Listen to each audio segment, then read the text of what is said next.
We are beginning tonight with very windy weather and power problems. 500,000 PG&E customers have lost power this week. Most of the lights are back on, except in Santa Cruz County, where some 30,000 people remain in the dark. To the south, wow. Fierce winds up to 80 miles an hour are just battering the Los Angeles area for a second night in a row. Power lines are down, trees down, hundreds of them in Pasadena. As you can see, they're worried about fires. Cars have been crushed, homes have been damaged, and there is much fear of more destruction tonight. A major power outage in Scotts Valley tonight. PG&E says it can't do anything about it until tomorrow because they need to fly a helicopter to the location to fix the lines, and they can't do that until daybreak. As a result, the superintendent of the San Lorenzo Valley Unified School District called us tonight. She says there will be no school tomorrow for the entire district. With more on the conditions in Santa Cruz County, here's Action News reporter Brittany Nielsen. She kicks off our live team coverage from Watsonville. That's right, Aaron. Well, winds, of course, causing problems now for the second straight day here on the Central Coast. And still tonight here in Watsonville on Freedom Boulevard, there is no power.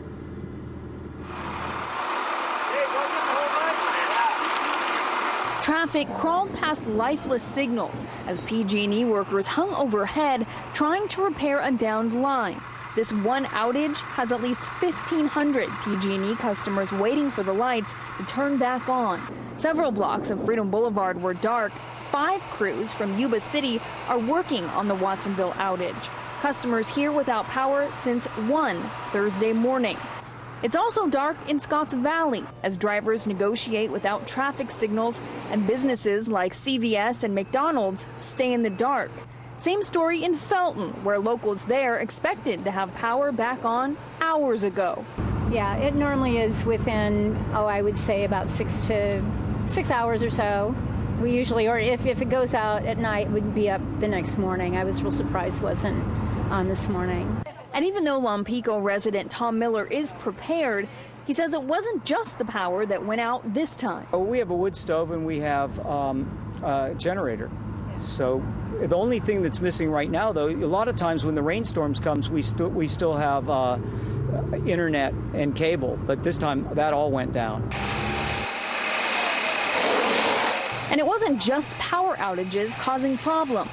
The 2 containers, 1 vehicle, 1 structure that were destroyed. There were 2 10,000-gallon diesel tanks that were a direct threat. However, we were able to contain it. The wind fanned fire spread through a Watsonville nursery Thursday evening. It was probably a factor in the cause of the fire, and it definitely played a role in the spread of the fire. When we arrived at that scene, the smoke column was just laying straight over, which was an indication that it was basically being wind-driven.